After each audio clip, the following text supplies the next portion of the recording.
Welcome,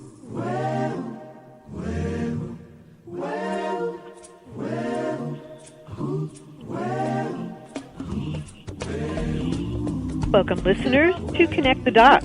I'm Alison Rose Levy, and we're here every Wednesday at 10 a.m. Eastern Time on the Progressive Radio Network.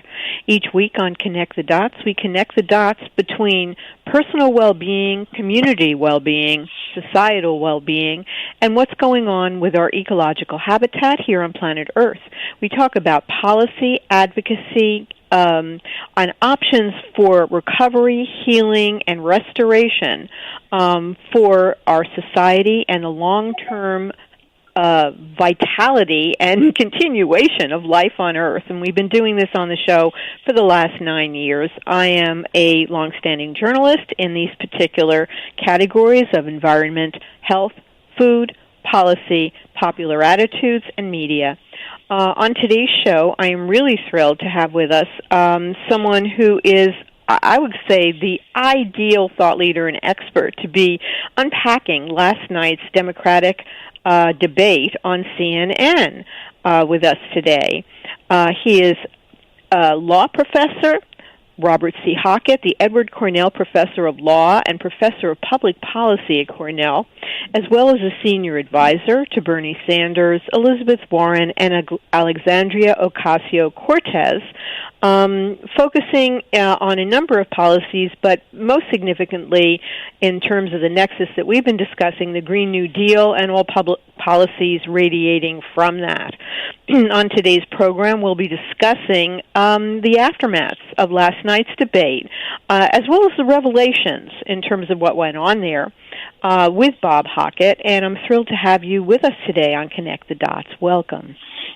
Thanks so much, Alison. It's great to be with you. And also just one quick sort of caveat. It's probably a bit too exalted to say I'm a senior advisor to any of these wonderful folk, but I do various jobs for them over time in helping to draft statutes and kind of conceive of statutes and the like. So it's kind of more an ad hoc freelance sort of thing rather than, a formal appointment of any kind.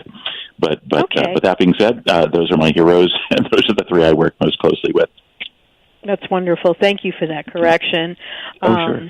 And also, I mean, these are the great people in our time who are coming through to really help the society move forward and recover from, the devolution that has kind of taken over.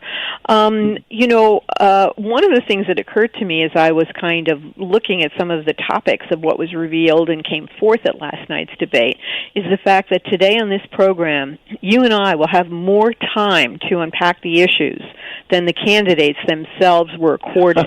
You mean we get more than 15 seconds each? Yeah, exactly. And I think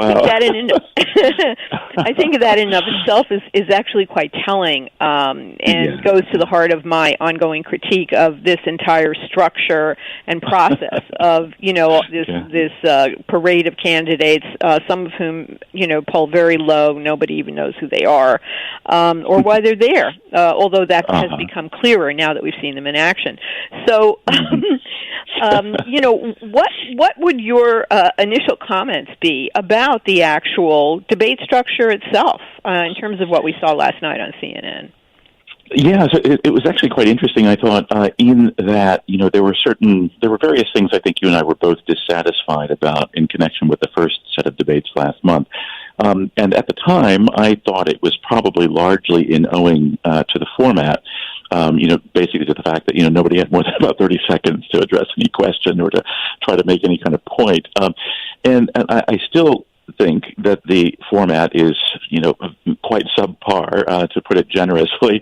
But on the other hand, one caveat I'm sort of tempted to introduce now is that it does seem as though the format is something that in some cases can be surmountable, at least in as much as I thought Bernie and Liz managed to get their points across quite effectively and managed to inject a great deal of substance into the proceedings, and so did some of the others. I mean, Delaney, I think, is ridiculous as a so-called Democrat, but he was able to get his quote unquote points in as well, and hence to sort of join issue or sort of sharpen the issue between fake Democrats and real Democrats.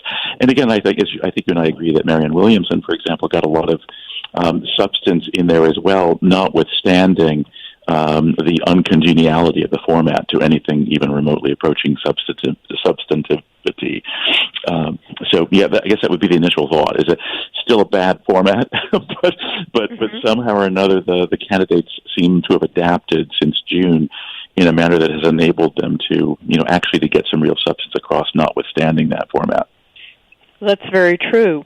I mean, what did you, just as an overall, think of the quality of the host questions from the CNN hosts? I mean, yeah. Mm-hmm. Yeah, I thought the quality, again, this is a pretty low bar to start from, but I did think the quality of the questioning was better this time than last time, in at least two senses. First of all, I think the questioners were much more specific about what precisely they wanted to ask about. They, in effect, defined the particular questions that, sort of opposing pairs of candidates had sort of opposing positions on.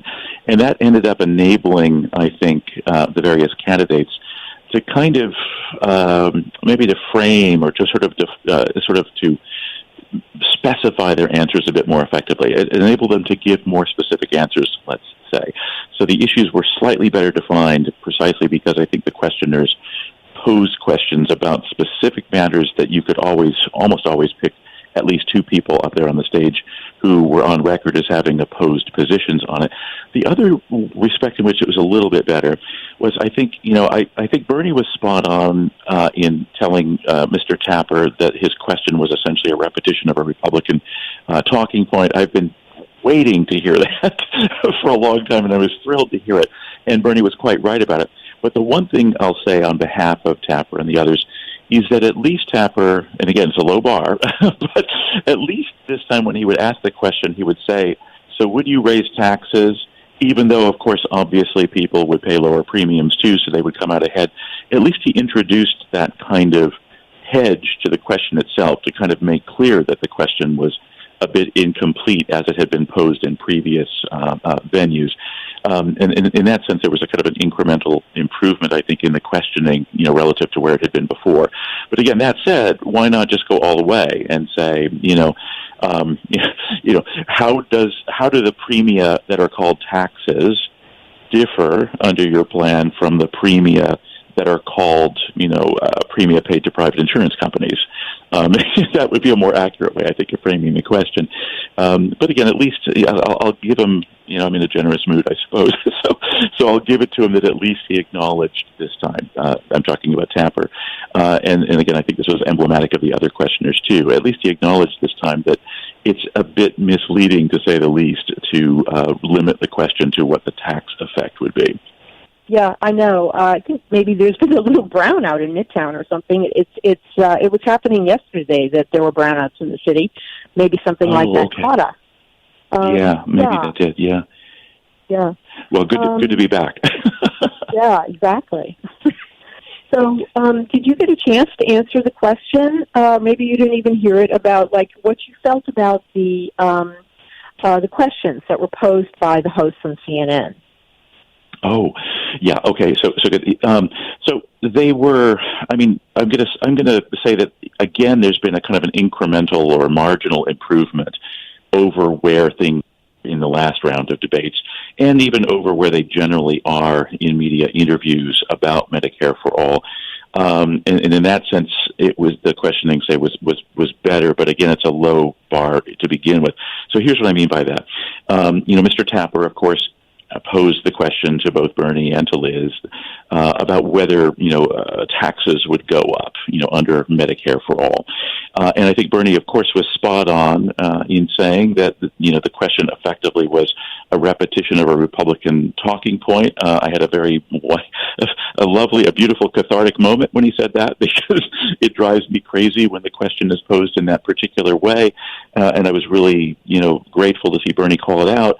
But that being said, I will say maybe this much, and that is that at least Tapper did, when he posed the question about, would taxes go up, acknowledged in the question itself that even though, of course, I think he put it that way, even though, of course, total, net payment for medical care on the part of any individual would go down. At least he did that much, right? And again, this is a low bar. It's not a great accomplishment, but it's at least a marginal improvement over the way that question is typically posed. So, in that sense, I suppose I would say, well, first of all, I think I would say that particular way in which Tapper would pose that question was kind of emblematic of the way the questioning went for the entire night. I thought all of it was, again, marginally or incrementally better than it has been previously. But again, I would also say that's a kind of a low bar. It's still rather falling rather far short of sort of sensible framing of questions. Yeah, so there's kind of actually what you're saying there is that the notions we have of like a level playing field or fair-mindedness or the media's role to be objective or a clear channel in some kind of way for the actual issues and really get at them has in fact, in some subtle and not so subtle ways, it may seem subtle to some viewers and not subtle to others. It has departed that, where there is some kind of value set or agenda that, in fact, they are enacting that, is in some way offensive. I mean, not offensive as in I'm personally offended, but offensive as in I'm on, they're on the offense, against certain policies or candidates. How aware do you think this particular debate, do you think this debate made this obvious to more people? Do you like the way, how did the candidates push back to kind of, raise awareness that this is not as neutral, fair, or favorable an environment as we might hope for from the press? Yeah, so I think there were at least two respects in which that kind of built-in bias or that built-in tendency to sort of marginalize candidates who aren't, sort of Clinton-style mid-1990s or early 1990s Democrats got across.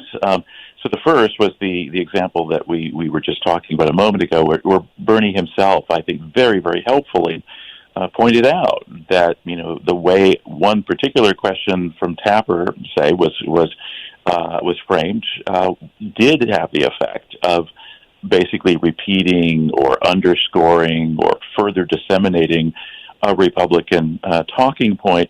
Another example I thought both Liz and Bernie were rather good at kind of making clear that there's something absurd about the 15 seconds or the 30 seconds.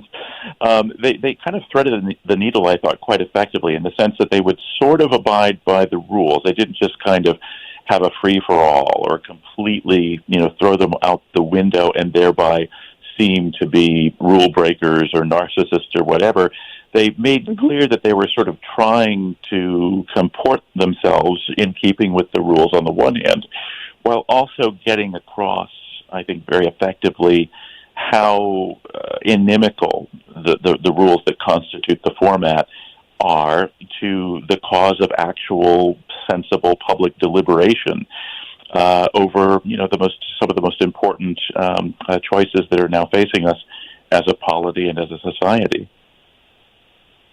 Yeah, I think that's really interesting, and you're right. Because it's kind of an irony that on the one hand, the so-called liberal outlets that would be opposing Trump and boosting Democrats and hoping for our society to have a breakthrough in this evolving situation of racism and white supremacy and business corruption and all the rest of it, are in fact playing for the other side in a subtle way when they pose these questions. In other words, there is an agenda, and as Bernie pointed out, for example, in the debate over health care, he with Delaney, there was going to be pharmaceutical advertising, healthcare advertising, and even though this is something that we've normalized and taken for granted, it does play a role in shaping that playing field. I don't know if you know more than I do, but who is Delaney? Why is someone who's a former congressman actually on the stage? And as a kind of an attack dog, taking time and energy and conflicting with the major candidates. I mean, among the top 3 polling and funded candidates, you have this outlier person, kind of taking a lot of bandwidth and airtime. Yeah. So I guess I have sort of a couple of thoughts on that. I mean, the first is I don't know if I would call Delaney, uniquely an outlier. It seems to me, and in a way, this actually makes the problem that you're highlighting even worse, or I think what I'm about to say might indicate that the problem you're highlighting is even worse. It seems to me, ironically enough, you've got like 10 people up there, and at least 5 of them are right-wing. Well, maybe not 5. At least 3 or 4 of them are, basically right-wing outliers, right? Delaney is one. This Tim Ryan fellow is another. Hickenlooper, of course, is one. And I think really to a significant degree, Bullock is too. And, it's very odd, right, that close to half of the candidates up there are way, way, way out of what now is the center of the Democratic Party, right? I mean, they are themselves total right-wing or reactionary outliers. And so that, of course, invites a question, and that is, basically your question, which is, why? Not only what is Delaney doing there, but what are they doing there? What are those 4 at least doing there? And what are a bunch of them who are going to be on the stage tonight doing there? Now, it seems to me I can think of at least 3 possible answers. 2 of them are really horrifying, and one of them is mildly horrifying, let's say. So I guess the most cynical reply would be, well, the people who put these things on, or the networks who televise them, don't really care about public deliberation that's actually thoughtful and informed and informative. They really just care about entertainment, right? They sort of cast this whole thing as though it was, Manny Pacquiao versus Floyd Mayweather or something, some like big super fight. I mean, I almost, threw up during the opening moments when, all those sound effects were being played. I half expected, smudge pots or, explosions and things.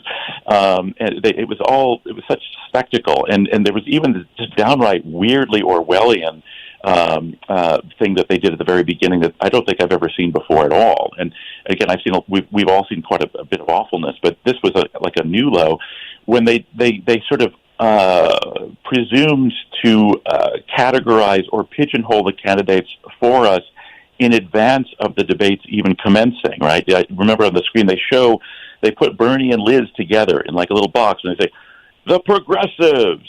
And then they show, a couple of other people, and they say, the centrists, and then they show another person, the gay mayor of South Bend, right? And so they're sort of like playing up these weird tags that they seem to want us to attach to these people, and they seem to be doing it kind of in the way that is often done before a big sporting event, some big spectacle. So that's one possibility, is that this is really for them more about entertainment than anything else, and they knew that this Delaney guy is kind of a crank or kind of a character. I mean, the way the camera kept zooming in on those kind of, half-crazed eyes of his, as he was listening to sensible Democrats say sensible Democrat things. So that's one possibility, right? A second disturbing possibility, of course, is that the network itself or whoever makes these decisions want to make people like Bernie and Liz look like they themselves are the outliers, that they're radicals or that they're outside the mainstream of democratic thinking. And so they're sort of, including as many de facto Republicans in the pool as they can, so as to kind of give this general impression that the mean value is, somewhere to the right of what Richard Nixon would have been. So that's another possibility. And then I think the third, which is the least cynical and the most forgivable, although still not really forgivable, is that maybe the people who make these decisions are themselves just actually ill-informed and operating under significant sort of epistemic disabilities when it comes to sort of knowing where the public is now, right? I mean, presumably the people who make these decisions are pretty comfortable. They're probably doing quite well. They might very well be part of the 1%, or at the very least, maybe, the 5 or the 10%. And so, and oftentimes people like this can be kind of blinkered about what the real plight of the proverbial average Jane or Joe is. And so maybe some of them actually believe that Delaney is a kind of centrist Democrat, while Bernie and Liz are kind of wild-eyed radicals who are at the left fringes of the current party orthodoxy.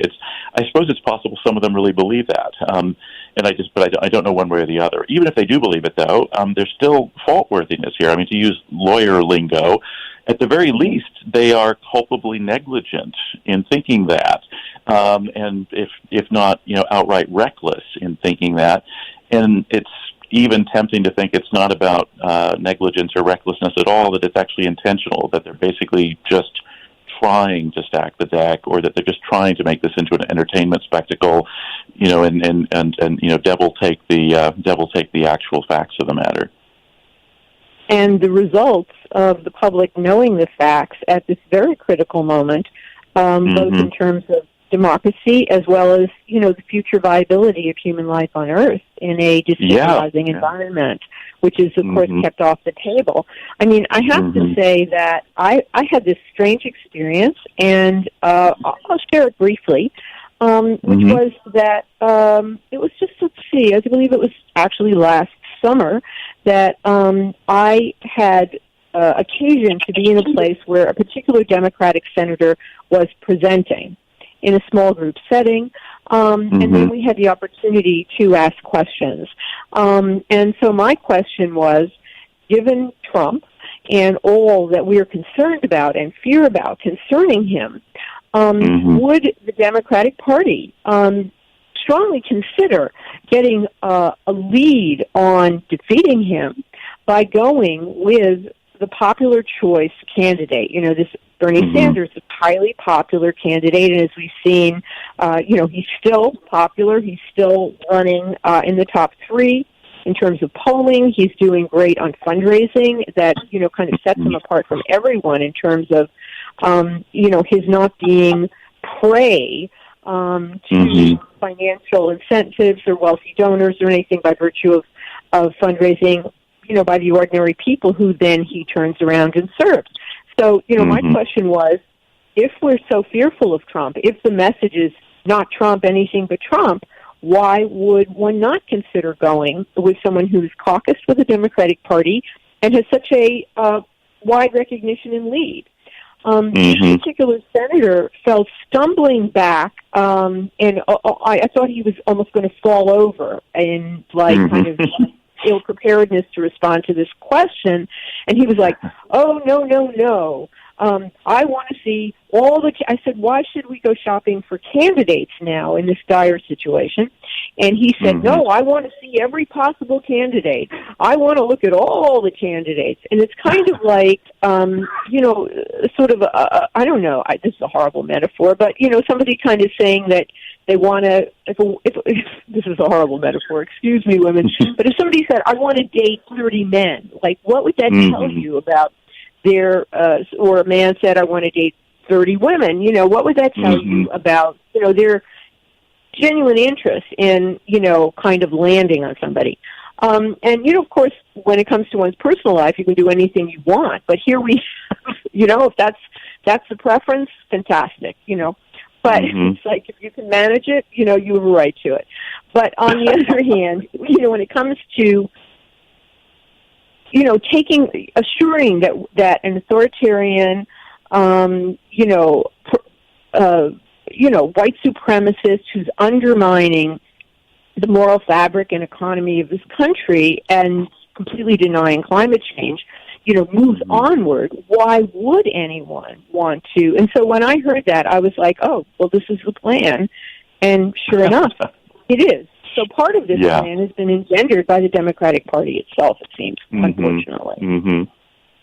Yeah, I mean, I think I'm with you on that, Alison. I think I see it basically that way as well, right? And once again, it seems to me that there are at least 2 sort of interpretations or sort of explanations sounding in the motives or the sort of orientations or the assumptions or the beliefs held by those who make the decisions as to who's going to be included in the forum and who's not, and how various participants in the forum are going to be characterized and how they're not.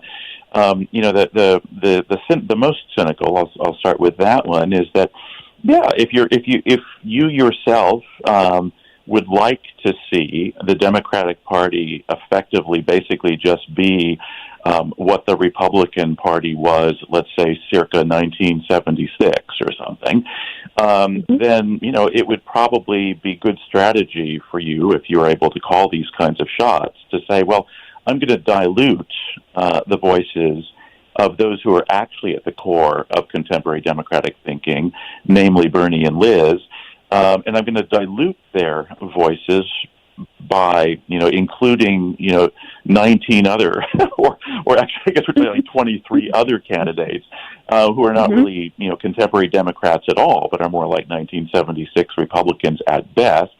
That would be one possible motive and explanation. And another, again, would be just a kind of mistakenness in one's thinking about where the Democratic Party is now. That is a culpable mistakenness. It is, again, a kind of negligence, a kind of reckless, or at the very least negligent sort of ignorance about where the party is. And then that could lead to this sort of thing as well.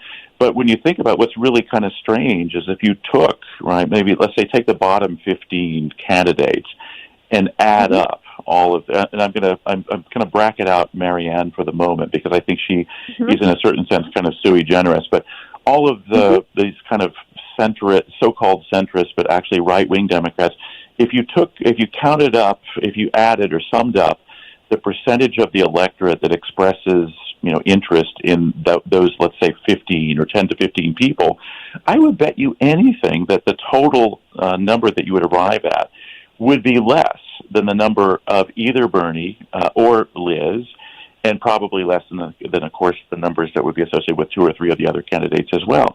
And the lesson I would draw from that isn't necessarily that we should just, marginalize until it's 15 just to go take a hike or whatever, but I would think that you ought to start winnowing out the marginals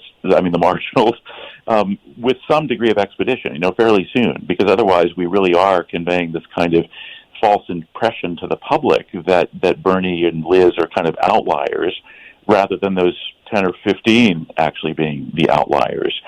It's very odd. Maybe one other point that might be worth making here, Alison, is that this is another thing where I don't know whether it's intentional or whether it's just reflective of a bias of which people aren't aware that they hold, right?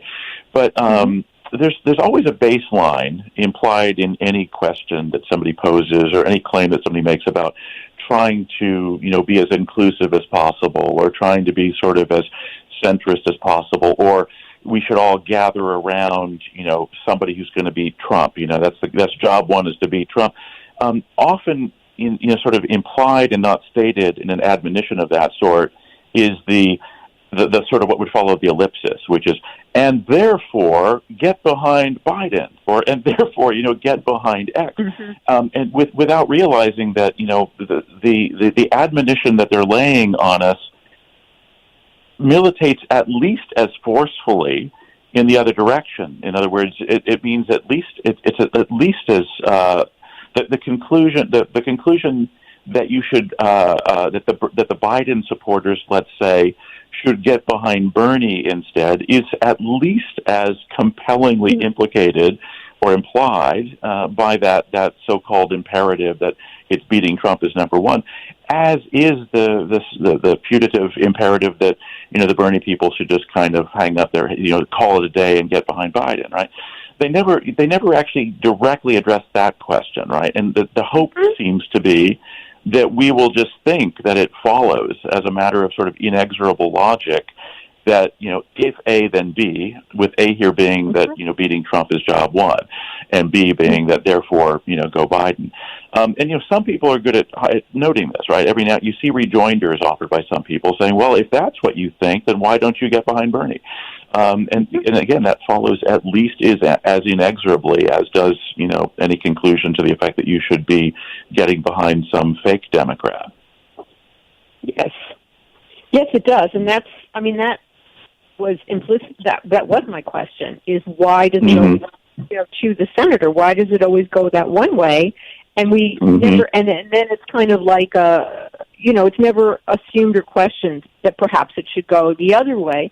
And then you have, and this is a bit of a deviation from our topic here, but then you have something like the Bernie bro meme, the leftover, undigested, unrecognized, upset and blame and resentment, misdirected towards progressives from the 2016 election.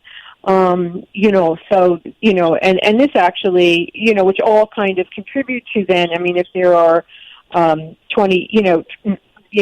to 19 potentially superfluous people on the stage, the majority of them are white men. Perhaps there's some white women in that group too. You can't really claim it's a very diverse group at all. In fact, it's actually notable for, in a sense, its lack of diversity. But somehow the groove is constantly worn down in that direction, even making Bernie himself, and this goes to, another news item that's out there, the target for people's upset with white men, the upset of, like calling all of the Bernie supporters of all ages, of all genders, of all ethnicities and races and everything else, as kind of young, in some ways disagreeable young men, is actually a complete mischaracterization. And yet, but then nobody kind of sees an array of more Republican-oriented white men on the stage and finds that odd. And instead, they seek to blame, the one person who has been seeking to correct these problems from a more holistic framework, for 40 years. So, for decades even, right? No, I totally agree. The Bernie bro thing and sort of similar attempts to sort of tar Bernie or tar other real Democrats, and the kind of that sort of strategy, I guess, to sort of get people to sort of Pavlovianly associate a particular candidate with a particular unpleasant thing, even maybe the color orange, or with kind of jarring mixtures of plaids and stripes or something. It's hard not to think that is intentional. I can't even imagine that there's a negligence or mere recklessness explanation for that.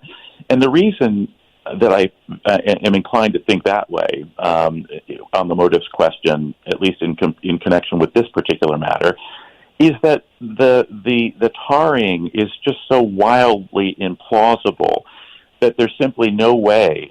There's no plausible way, it seems to me, to say, oh, well, this is a kind of an Achilles heel of Bernie that his opponents have seized upon and magnified.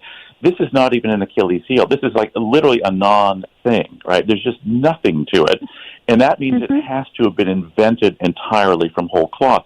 I actually do think it's on all fours with the W. Bush campaign's Swift Voters for Truth thing, back in 2004, where they just invent a claim that John Kerry wasn't, piloting a swift boat and, acting, heroically in the interest of imperial America, and sort of try to get people to think that he was a quote unquote coward instead for not actually, taking part as a naval officer or naval person in that war.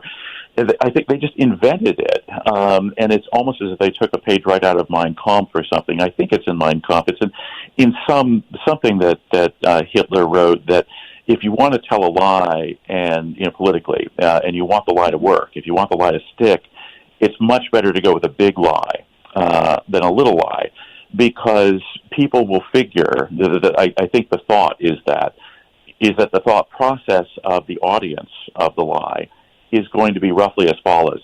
well, that's so wildly crazy what's being said that nobody would say it unless it's true.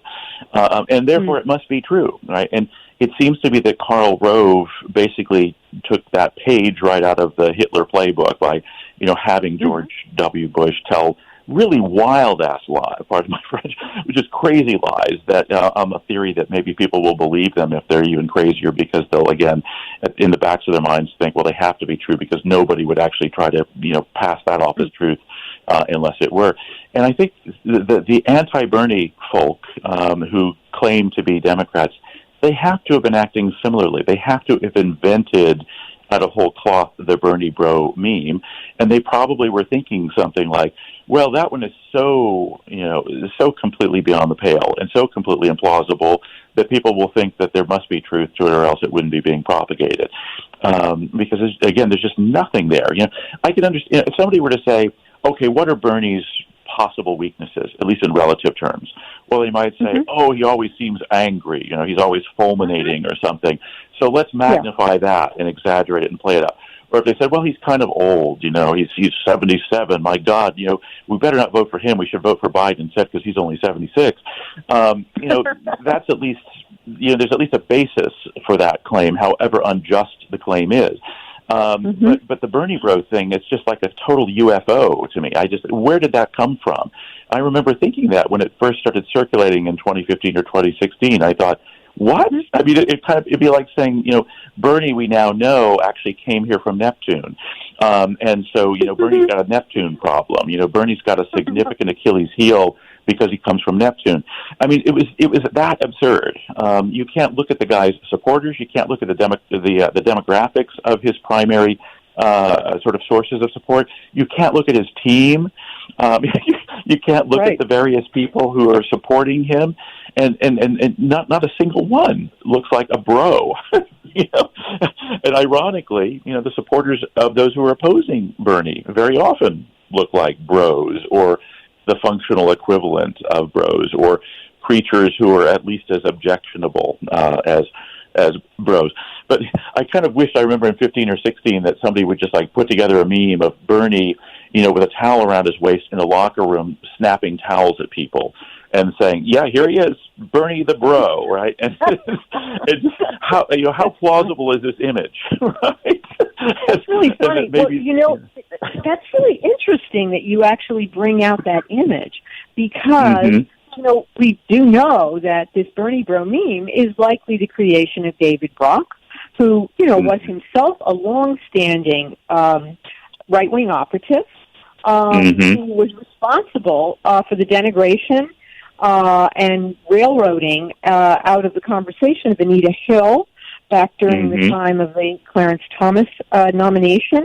And so even the bro imagery would be kind of more reflective of his own mind and imagination, perhaps, than the people he's trying to characterize. And maybe he had some,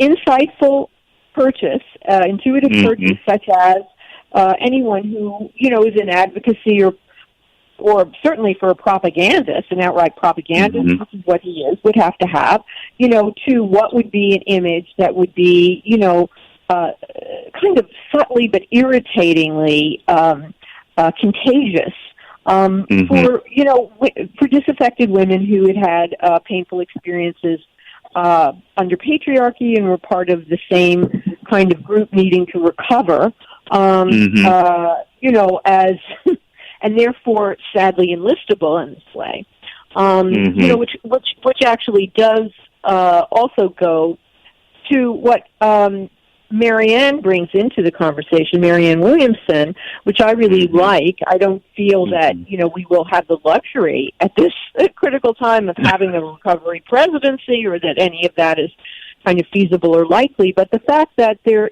are things to be healed, which even what happened in 2016 is something that really needs to be unpacked and healed, because clearly when we don't heal these things and we just kind of march on toward profit, success, and growth in denial of all that we, that is kind of fomenting in, the collective psyche in some kind of way, these things don't get healed. And and instead they march on, and they kind of can, even well-intentioned people can, through their own sorrow, pain, or trauma, be recruited into something quite toxic and destructive, So I did really appreciate her being there on the stage and opening up, that domain, and as well as really, she also called out context, because here we had corporate shills. We had Delaney for healthcare and apparently the Trans-Pacific Partnership, which she espoused during the debate, which is amazing. Talk about UFOs. And then, Hickenlooper, who's a well-known gas and oil shill, none of that is named, but they are there. And present. And so she was able, and of course, I think, Bernie and Liz, and calling them out as Republican talking points, and, the fact that Bernie called out that Delaney himself profits from what he's representing there on the stage. But she really did bring up the overall context of the lack of, why we really can't be trusting people who are speaking with forked tongue and have mixed motives. Yeah, I mean, I think so. I think there are a lot of really wonderful things that Marianne brings into the sort of the overall discourse, or what passes for public deliberation right now, with respect to, or as to, who we're going to put in the White House, and what the Congress is going to look like, and what policies are going to be pursued after January of 2021. But one of the many things that she contributes that I think deserves sort of special mention is she really does, I think, this is something she does, I think, uniquely. I don't think any other candidate does this. She really draws our attention to what we might think of as the subliminal element in the public deliberation, right? If we sort of crudely distinguish, just for the sake of convenience, it's a rough and ready distinction, but if we sort of crudely distinguish between liminal and subliminal sort of forces at work in public deliberation and public decision-making, we might say that, both are operative, and that the more impoverished, or the less developed, or the less the venue is congenial to actual sort of sentence-long claims, or paragraph-long arguments, or multiple paragraph-long arguments, the less congenial our political process is to that kind of deliberation, which is, I think, what people usually have in mind when they use a word like that, the more, I think, the subliminal, the greater the role that the subliminal element plays. And what that means, of course, for our purposes, then, would be that the subliminal element probably plays a much greater role in driving, public deliberation and decision-making, or public thinking and decision-making now, even than it did, say, 20 years ago, or 30 or 40 or 50 years ago. It just seems like we get more and more subliminal and less liminal the more that, kind of mainstream mass media determine the formatting of the debate itself. And what that means is that the door is opened for somebody like a Trump, who basically is pure id. He's pure subliminal. The man can't even utter a word coherently, let alone a sentence or a paragraph or a treatise, right? And so Marianne, I think, is spot on when she says, look, this is what Trump is doing. This is what he's channeling. Now, other people have said this or have remarked on this as well, right? Even back in 2016, people said that the vote for Trump is basically giving a finger to the establishment or something, which is, I suppose, another way of saying something almost the same thing, right? But the thing that I think what separates Marianne even from those people is she sort of puts her finger right on it as a kind of an enduring human capacity, or an enduring human vulnerability, or an enduring human frailty, right? That, in other words, it's not like, it just happens to be the case that you can get traction by giving the finger to the establishment right now. This is a deep part of what we are as creatures, and we have to recognize that, and then sort of formulate policy and formulate advocacy of policy with that in mind. And she does that spectacularly well. I think, first of all, in highlighting the problem, in elaborating on the problem, and sort of taking the measure of the problem, and then communicating to us the measure of the problem, and then also then in responding to it. She's right. I mean, to sort of sum it up, I guess, she's right, I think, in portraying Trump as a kind of a weird, perverse kind of religious figure almost, like a kind of, he's what passes in the current era for a prophet of a kind, but a false prophet in the old, to use the old lingo. And she's, I think, trying to bring a kind of similarly prophetic voice into the process that is a prophetic voice that's coming from a place of love rather than a place of fear or hatred. And if that carries over, I mean, if Liz and Bernie, for example, pick up on that and do the same thing, then she, even just having, got them to do it will have been a great contribution on her part. But I actually hope that she just kind of stays in the race, and I actually hope that she has some kind of role in whatever administration takes the White House in January of 2021. I'm not sure exactly what the role would be or what the name of the position would be, but it seems to me that this is a serious enough and long festering enough problem, and it seems to be the identification of it as a matter of as something that is of concern to public policy is sufficiently new and is sufficiently unwidespread still to this point that I think this is going to be a long-term kind of process of healing that we're going to have to engage in as a great big first-person plural we. And I think Marianne is especially well situated to sort of continue that public healing process even after the elections.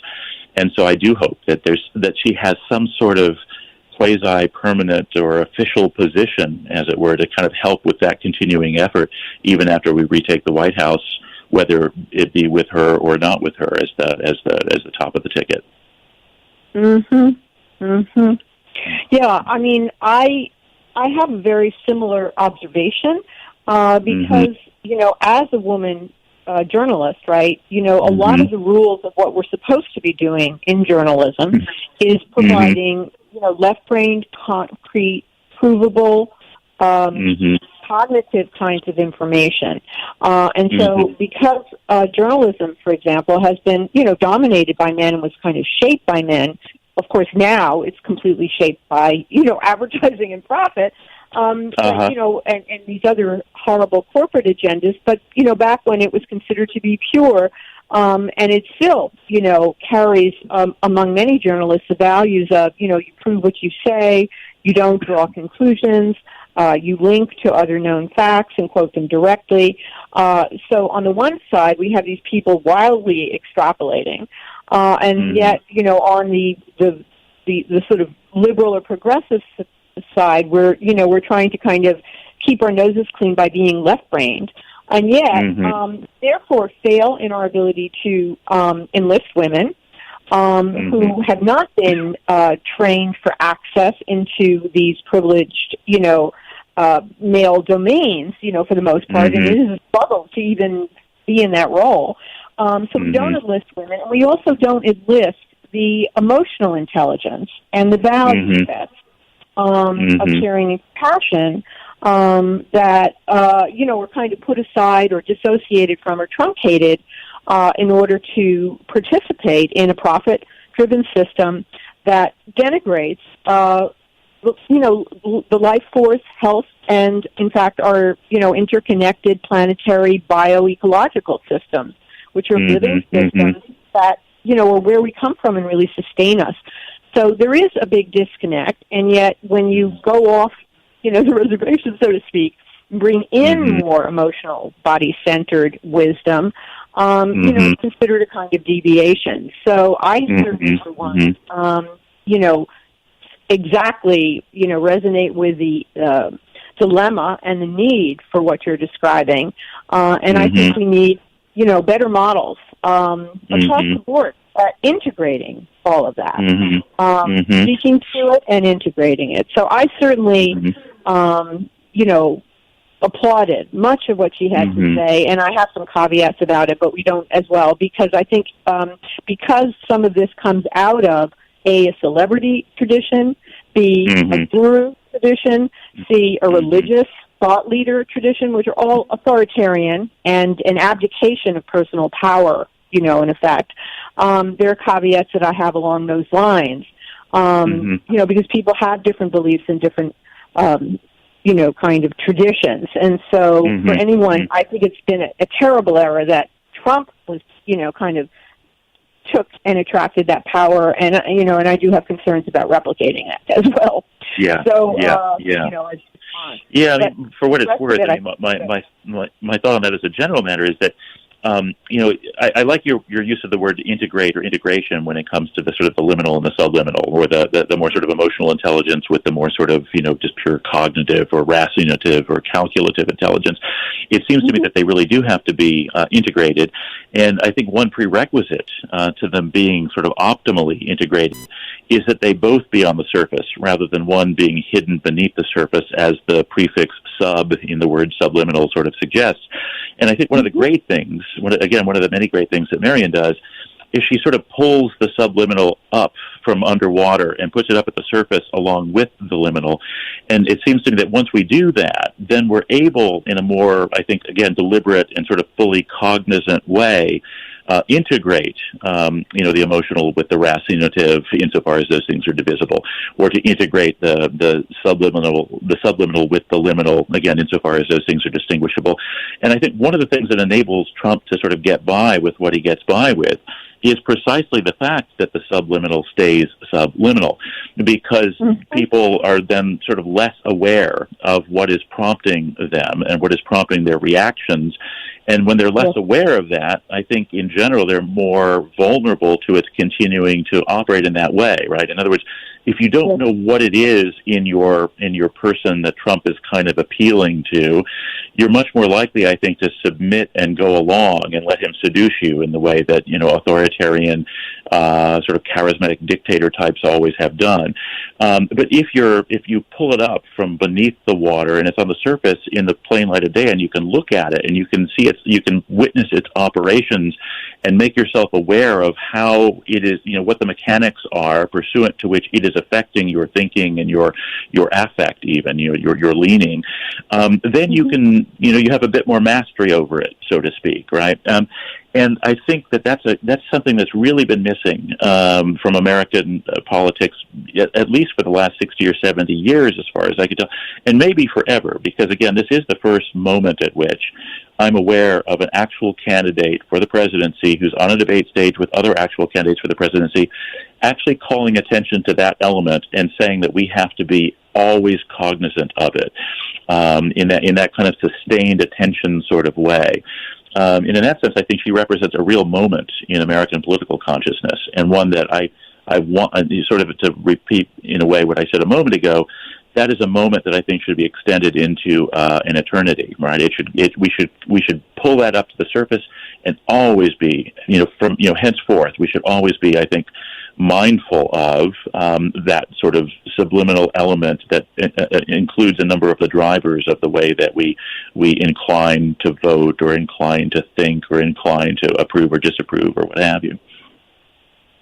Yeah, I can see that too, and in fact, I think there could be and should be ways to create safe spaces and community conversations so that people can own these difficult things in a supportive environment without shame and guilt, which is and fear of survival and community rejection and scapegoating, which is one of the ways that people then will suppress their own ability to recognize these things. Anyway, this is a whole other doorway that we're opening as we come to the end of the time here.